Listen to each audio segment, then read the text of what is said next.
while their teenage daughter was at school in December of 2021. Texas couple Carrie and Patricia Birmingham were involved in an argument at their home in spring. Carrie, who was at the time in his late 50s, learned that 48-year-old Patricia had been having an affair. As tensions escalated during the 30-minute row, they both claimed that they were done and went in the driveway of their home. Patricia recorded her husband on her cell phone as he threatened her with a shotgun, while only clad in a loosely fastened bathrobe. The woman calmly asked if he wanted such behavior on video, but Carrie replied that he was mad enough to pull the trigger. Carrie told his wife, "All right, goodbye. You're going to meet Jesus." He then shot Patricia 3 times, killing her. He was arrested for murder in the shooting's wake. A strategy devised by Carey's defense for the ensuing trial was for him to never deny killing his wife, and he pleaded guilty directly in front of the jury, who, in a rare occurrence, was all female. The man's lawyers, however, argued that the crime had taken place in the heat of the moment and in the context of the victim's infidelity. The crime of passion defense proved defective, as in March of 2024,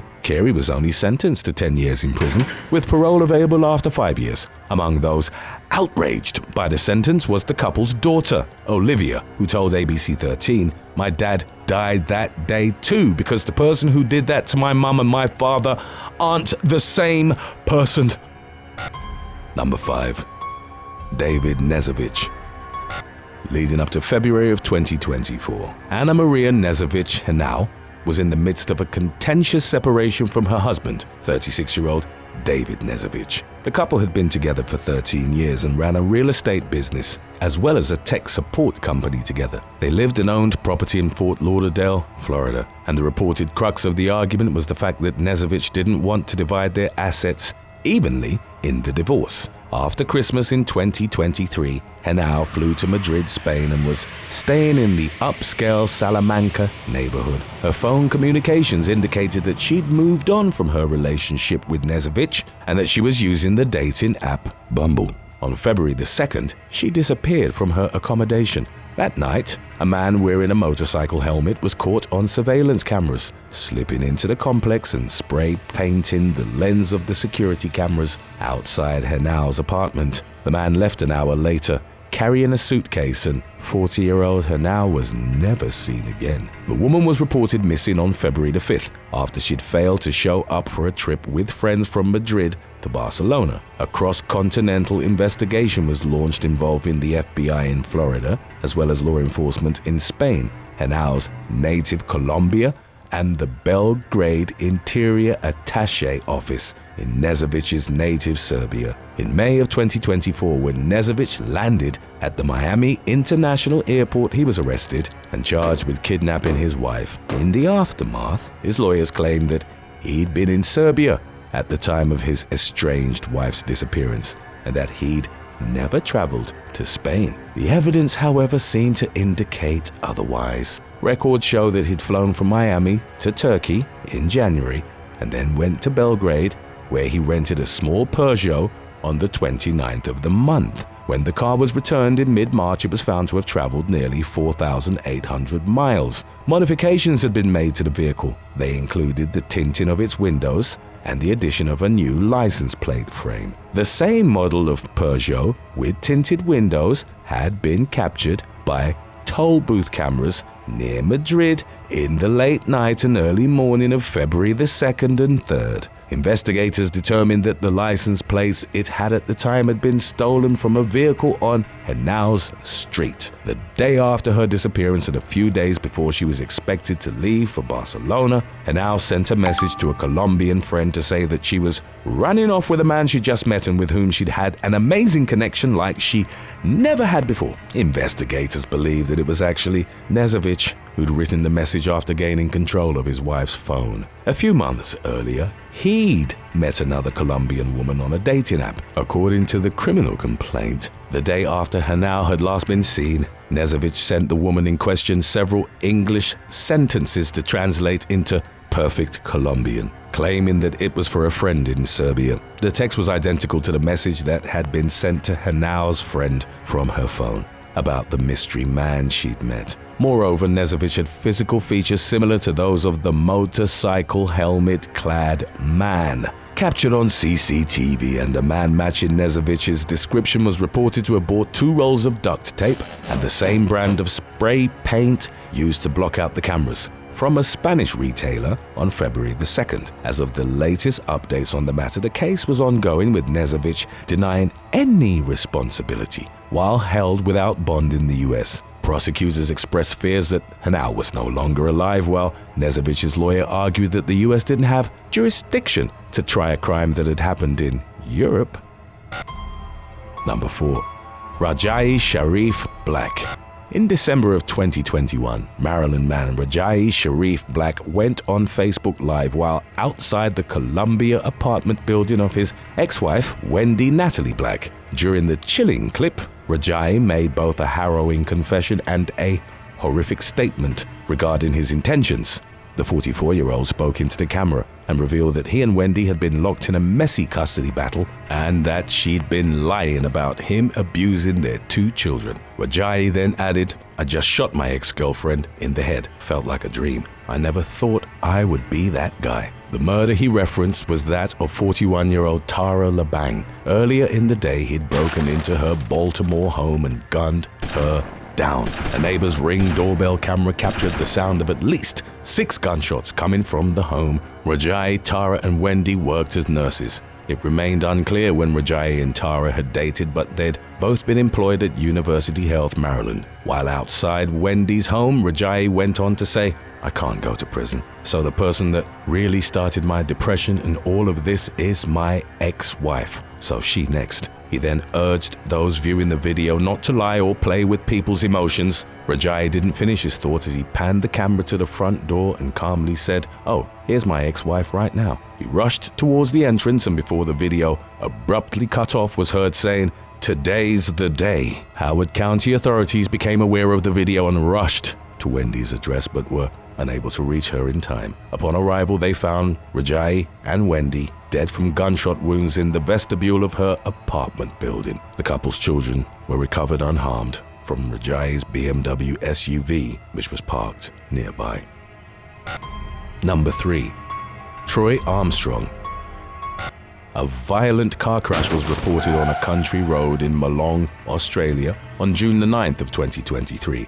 And an investigation revealed that it was connected to the broken marriage of Troy and Christy Armstrong. Sometime before the crash, the estranged couple, who had 3 children together, had had an argument at a local school. While traveling on Speedy Road in the afternoon, 35-year-old Troy drove his utility vehicle at nearly 90 miles per hour towards Christy's sedan, crashing into her and running her off the road. Christy, a mother of 3, died at the scene, while 2 of her daughters, who were passengers in the vehicle, suffered minor injuries. Troy was taken to the hospital in critical condition. He was placed under 24-hour guard in the intensive care unit at Royal North Shore Hospital in Sydney in the months that followed. Troy had suffered severe brain and spinal injuries. He was left permanently disabled and could no longer walk after having part of his skull removed. The man faced charges of murder and 2 counts of attempted murder, as well as 3 counts of breaching apprehended violence orders. Christy had applied for protection from Troy since they'd separated in 2022, but the interim order wasn't issued until 2 weeks before her death. In the crash's wake, the mangled vehicles were sent to the US for expert examination,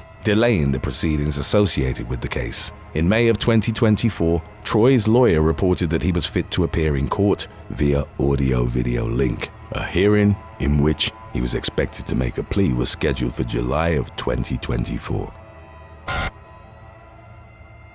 Today's topic was inspired by Ashley D6393 and Nikki 123BXD. If you have any other topics you'd like to learn about, subscribe and let us know in the comments section below. Number 2. Sarah Hartsfield. By January of 2023, Texas woman Sarah Hartsfield, aged 46, was on her 5th marriage after her past relationships had ended in acrimony, assault, and death. Her latest husband, Joseph, was a diabetic, and on January the 7th, he suffered a medical emergency at the couple's Beach City home. The man had become unresponsive after his blood sugar dropped dangerously low, and the levels continued to plummet even after he was taken to the hospital, in spite of staff's efforts to stabilize him. Joseph died at a Baytown hospital roughly a week later. In early February of 2023, Sarah was indicted for her husband's murder and taken into custody by officers from the Chambers County Sheriff's Office. Joseph's death was ruled to have been the result of foul play, and several pieces of evidence pointed to Sarah as having poisoned him with an overdose of insulin. Multiple used syringes were found in the couple's bedroom. The woman, a former U.S. Army sergeant, had waited for at least an hour before calling help for her husband, in spite of his glucose monitor sounding an alarm. Sarah, whose trial was scheduled to begin on May the 20th of 2024, was initially held on a $5 million bond and successfully appealed for it to be lowered to $2 million, but she remained incarcerated. As news of her charges spread, a light was shined on the combative nature of her past relationships. Her first husband and high school sweetheart, Titus Nornschild, told the media that Sarah had threatened him after their divorce. The man said, "As it got ugly, she told me not to be surprised if I don't make it through this." Nornschild, who was also in the Army at the time, feared that Sarah would come after him for the $200,000 life insurance he had on himself. Sarah went on to have a short-lived marriage to Michael Traxler. In March of 1996, she was arrested for assaulting him at their Rio Bonito home. She was jailed for a week, but the charges were ultimately dropped, and a divorce followed. Sarah then married Christopher Donahue, with whom she had 4 children, and who became her longest relationship. The woman's son from that marriage, Ryan, told the NBC in the aftermath of her 2023 arrest, "It's unreal seeing my mum in that jumpsuit now," adding, "I've waited for it my whole life." Donahue, who'd similarly followed a military career, noted that his mother was abusive towards him and his siblings growing up, and that she'd blamed her behavior on being unhappy with their father. Christopher eventually left for South Korea without Sarah, and their divorce was finalized in 2017. The following year, the woman and 3 of her children moved to Minnesota with her new partner, David Bragg, who would become her fiancé. On May the 9th of 2018, Sarah fatally shot David in their home, northwest of Minneapolis. The case was closed, with the authorities concluding that Sarah had acted in self-defense after David had fired at her first. One notable aspect was that both Joseph and David had reportedly made plans to end their relationship with Sarah prior to their deaths. As the woman was arrested for the former's murder, Minnesota investigators reopened the probe into David's killing. They attributed the decision to new information available on the matter, but didn't specify what it entailed. Roughly a year after she'd shot David Bragg, Sarah married David George, who worked for a gas company in Minnesota. The newlyweds moved into the home where David Bragg had been killed. In the meantime, Christopher had returned to the US and remarried. In 2021, he sought a protection order from Sarah, accusing her of eliciting David George's help to kill his new wife as part of a plot to derail his efforts to gain custody of their 2 youngest children. Allegedly acting on orders from Sarah, David had shown up to Christopher's Arizona home. The latter's doorbell camera captured David approaching the residence with a bouquet of roses. A few months before the alleged murder plot was discovered, he was heard saying on camera, "Yes, hello, yes, I have some flowers for Donahue's." When Christopher asked him for a card, he walked away and never returned. Christopher subsequently learned of the murder plot from his and Sarah's children. David wasn't allegedly allowed to return home to his spouse unless he completed his mission. He subsequently denied the existence of a conspiracy, and no charges were filed in connection to it, while Christopher was eventually granted the protection order. Around the same time, Sarah filed to divorce David George. The latter was quoted as telling a media outlet, "Sarah has 2 loves in her life. That's all she's ever had, herself and money." The woman's next husband was Joseph Hartsfield, with whom she was married for a little over a year before he died, and she was accused of murdering him. How bad can broken relationships really get? Well, find out by staying tuned after number 1, because we've got 10 people who attacked their partners coming right up. Number 1. Christine Rule. On an August day in 2022, elderly British couple Ian and Christine Rawle were arguing at their farm in Devon, England. The dispute was centered on a piece of land that Christine wanted to sell to pay for private eye surgery. While 72-year-old Ian pushed a barrow of horse manure, Christine plunged a 5-inch knife into his back with such force that it cut a rib bone. While in agony, Ian followed his wife roughly 100 yards into a field, begging her to take the knife out before he collapsed. The wound proved fatal, and Christine was subsequently charged with murder. Body cam footage of her April the 21st arrest would show the woman crying hysterically and through sobs, accusing her husband of being cruel and calculatingly nasty towards her. There was undeniable bickering between the spouses, and throughout the 3 decades that they'd known each other, they made reports to local police at least 14 times. During the trial that followed, the woman's defense maintained that she'd been physically and psychologically abused by her controlling husband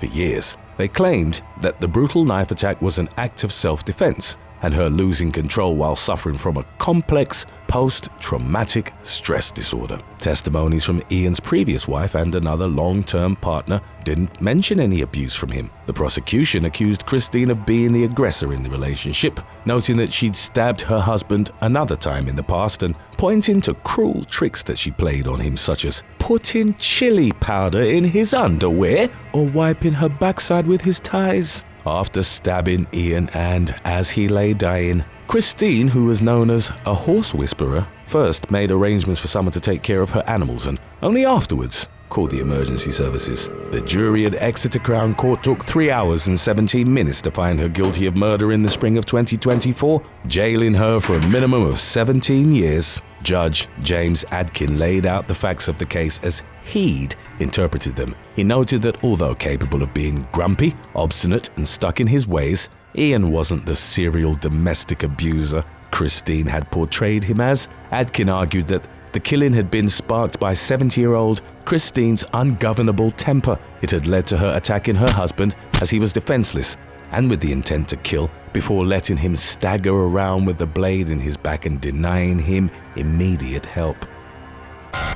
After finding out that her husband had been cheating on her, Elizabeth Wilhoit from Lebanon City, Indiana filed for divorce, but subsequently went missing. The cancer survivor had just finished her last chemotherapy in mid-March of 2022 when she found out about her husband having an affair. After the 41-year-old filed for separation on March the 17th, she and her husband, 39-year-old Andrew Wilhoit, had a grueling fight about it a week later. The following day, Elizabeth failed to show up for work and was reported missing by colleagues who told authorities it was unlike the woman to not show up for work. When police went to check the Wilhoit family home, Andrew told them he hadn't seen his wife that morning, stating they had a pretty good fight last night. He also pointed to scratch marks on his neck, saying they were inflicted by Elizabeth. The man initially claimed that he feared that his wife's disappearance might be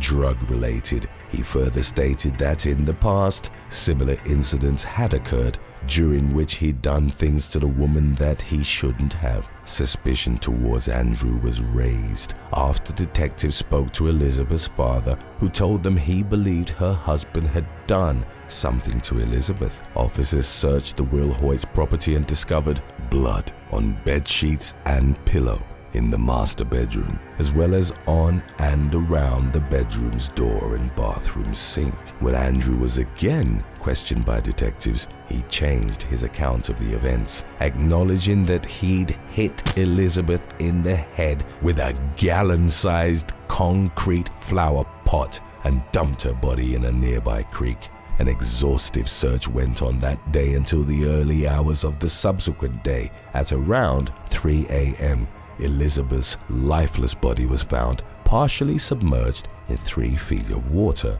Consequently, Andrew was taken into custody and charged with the murder of his wife. The latest updates indicated that he was held without bond in Boone County while awaiting trial. Number 9. Summer Trent.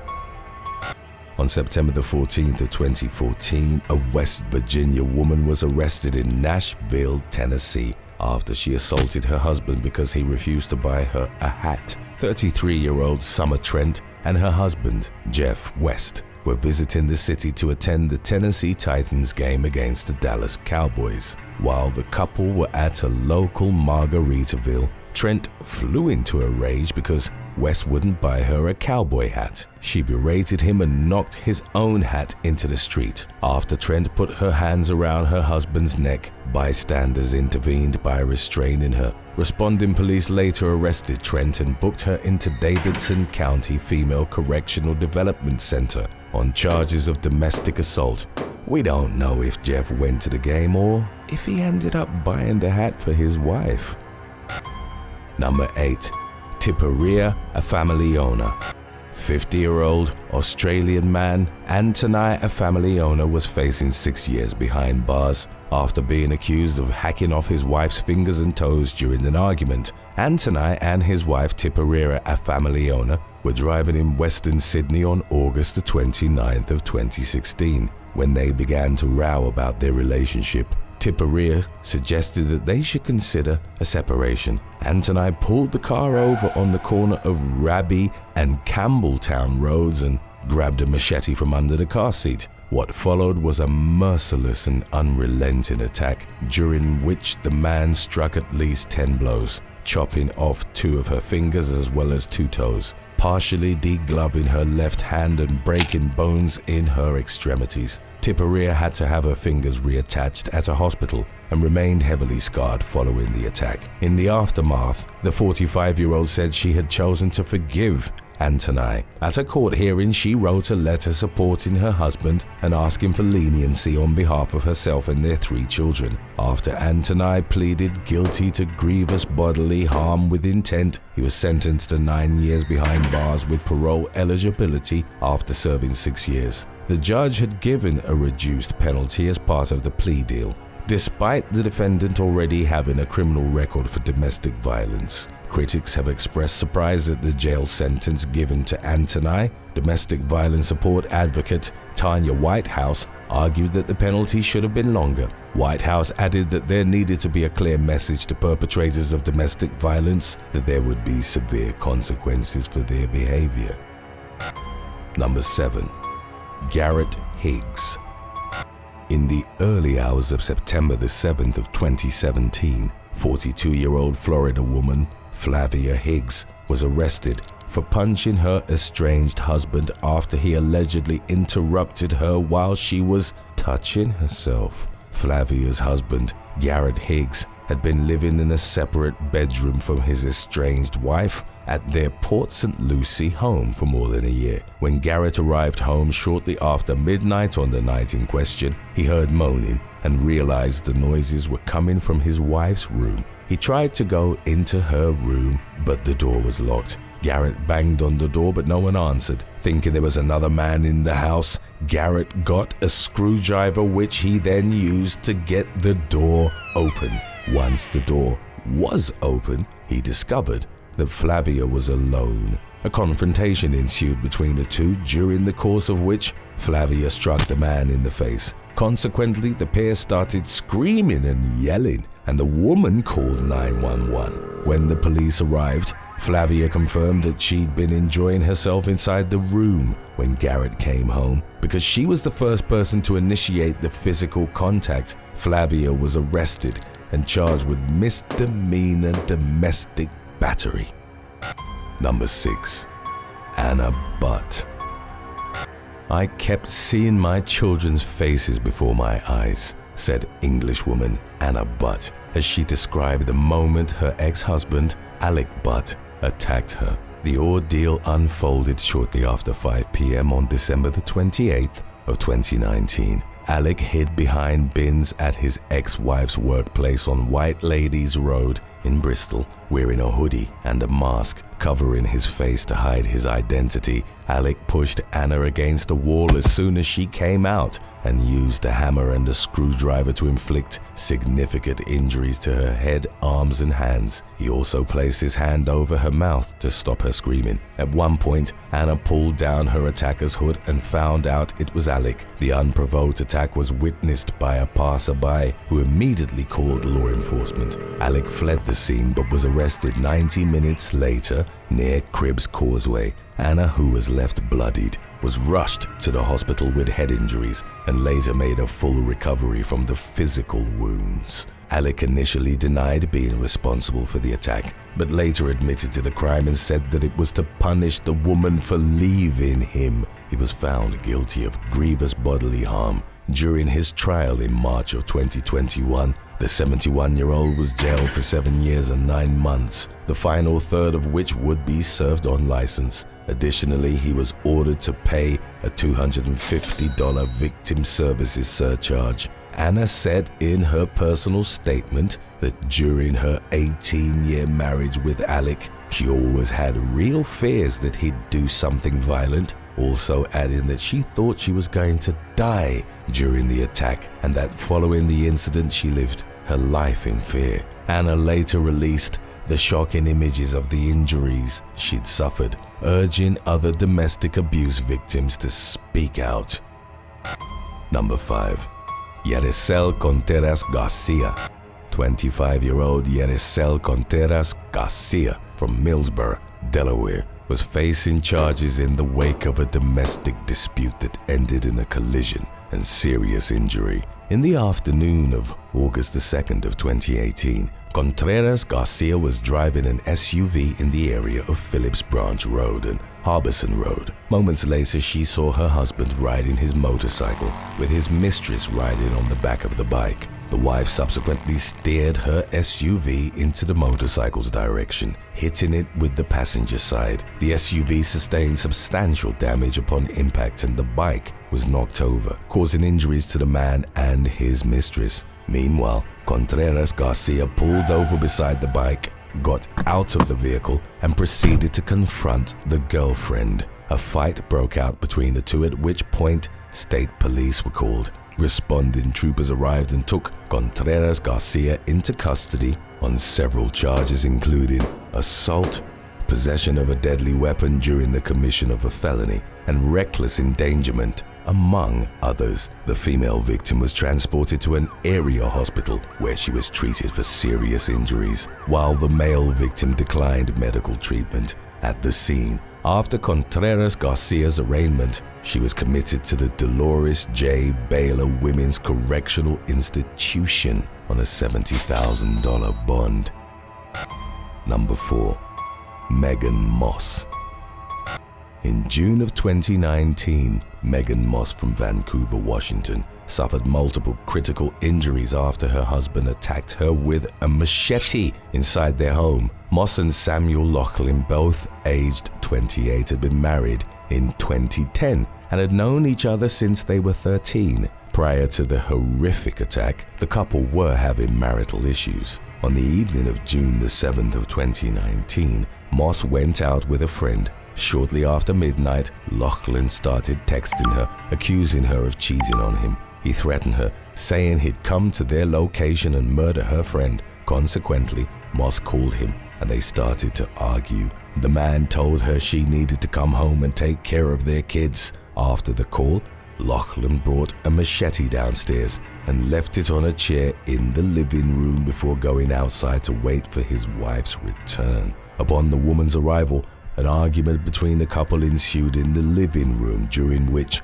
Moss told him she didn't like being in the relationship anymore. Laughlin grabbed the machete off the rocking chair behind him and swung it at Moss. The woman put her right hand up, blocking the fatal blow, but 3 of her fingers were almost completely severed. He kept telling her to lay down, but Moss didn't because she was bleeding profusely and wanted medical attention. Laughlin circled around her and struck her in the face, fracturing her orbital bone. He struck her a 3rd time, breaking her skull and cutting her shoulder. Laughlin eventually stopped attacking his wife and called 911, telling dispatchers "My wife is dying. Hurry, she got hit with a machete." He then hung up and told Moss he was sorry, but didn't provide medical aid at all. Responding officers arrived to find the pale victim surrounded by a pool of blood. Lachlan told the officers he'd attacked his wife with the machete. She survived after going through 5 surgeries. However, her face was permanently disfigured and she was left blind in one eye. Lachlan was charged with attempted murder, assault, and malicious mischief. He was sentenced to 15 years and 9 months in jail. Additionally, Moss and her children were granted a permanent no-contact order. Moss shared her harrowing experience for the first time in 2021 to help raise awareness about domestic violence. She said that whenever people asked her what had happened to her face, she'd bluntly respond, "Oh, my husband attacked me with a machete." Number 3. Monica Jeter. In the wake of Monica Jeter's death in 2014, which stemmed from domestic abuse, her family wanted to save other women by proposing a law that would make strangulation a felony in Ohio. The 36-year-old had reportedly been struggling between trying to keep her family together and attempting to escape her husband of 19 years, Andre Jeter, also aged 36. In one instance of abuse that transpired in January of 2014, Andre strangled Monica at their North College Hill home, causing her dizziness and difficulty breathing. Her preteen daughter called 911 and Andre was arrested shortly after. He later pleaded no contest to domestic violence. After serving only 11 days of a 180-day sentence, the man was released because strangulation was a misdemeanor in the state at the time. Another ordeal unfolded on the night of October the 8th of 2014. After things had already gotten bad, Monica went to her sister's home to seek refuge with her 5 children. At around 1:30 a.m., Andre started banging on the door, begging her to come home. Monica told her sister Tracy she'd go with her husband. Tracy pleaded with her not to go, but because Andre was relentless, Monica went home with him. A couple of hours later, Monica's family received harrowing news. Andre had stabbed Monica over 28 times and had beaten her in front of 2 of their children in the living room. She was taken to a hospital and placed in the intensive care unit. 32 days later, Monica passed away. Andre was charged with aggravated murder, felonious assault, and domestic violence. He later took a guilty plea and was sentenced to 25 years behind bars. Monica's family said that if strangulation had already been a felony, Andre would have served more than a mere 11 days in connection with the January incident. It could have given Monica the chance to get stronger, find services to help her, and ultimately get out of the situation. The family further stated that they didn't want other victims to end up like Monica. Nearly a decade later, strangulation was finally upgraded to a felony in the state. Until April the 4th of 2023, Ohio had been the only state in the US that failed to recognize the potentially deadly crime as a felony. Number 2. Julian Knight. Englishwoman Nazreen Knight was accused of cutting her estranged husband with a 7-inch knife and punching him repeatedly after finding out he was dating her friend. Nazreen and her husband, Julian Knight, had already been having problems in their relationship in 2016 when Julian started having heart problems and met Erica Hillier, who was Nazreen's friend. Hillier became his medical chaperone and eventually his mistress. Nazreen and Julian's marriage further deteriorated in 2017 and their divorce proceedings commenced in December of that year. On January the 10th of 2018, Julian was in London for an MRI scan.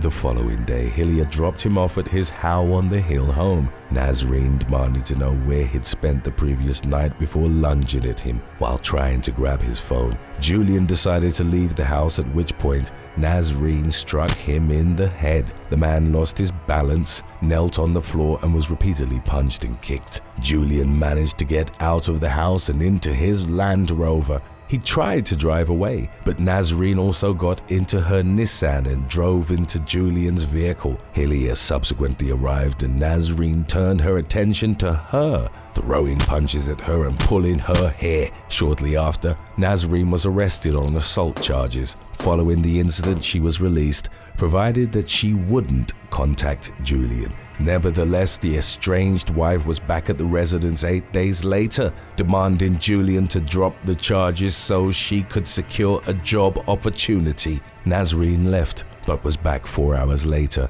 having been involved in a road accident during the hours she was gone. She had facial injuries and was carrying a bottle of vodka. Julian let her in to give her treatment. Moments later, Nazarene grabbed a kitchen knife from a drawer and lunged at him. A struggle then ensued and Julian's finger was cut. He was able to wrestle the knife away from her, but Nazarene lashed out and punched him in the face before biting him in the shoulder and knocking him to the ground. She grabbed the knife for a second time and ran around the house looking for Hillier and shouting, "You can't hide, I'm going to get you." Hillier, who was hiding under the stairs, was able to phone law enforcement. In the aftermath, Nazarene was taken into custody. She later admitted a fray and assault occasioning actual bodily harm and was sentenced to 15 months in prison. After serving less than half of the jail sentence, the woman was released in June of 2018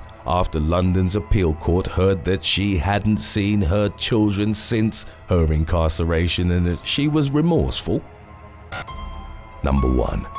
Elizabeth Wilhoit.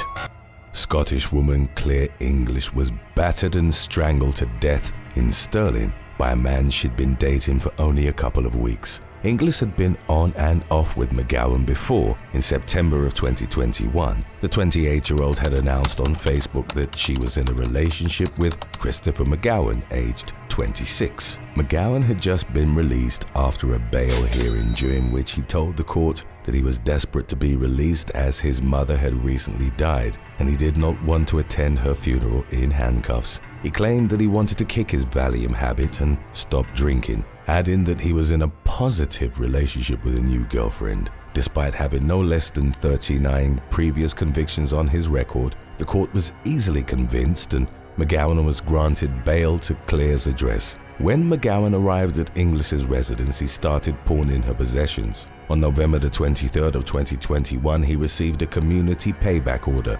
including a curfew requiring him to stay in English's flat at certain hours during the night. On the fatal night of November the 27th, he breached his curfew as he was out partying and drinking in the company of his girlfriend. Hours later, he attacked and murdered his girlfriend for reasons that are unknown to this day. She sustained 76 injuries during the attack, including lighter burns, a number of blunt force impacts to the head and face, extensive bruising to almost her entire skull, and strangulation with a wet wipe down her throat. At around 5 a.m. the following day, McGowan went banging on the door of English's neighbors telling them, "I think I've killed her." Before emergency services arrived, 2 male neighbors desperately performed CPR on the victim. Moments later, the same 2 men confronted McGowan and started beating him up.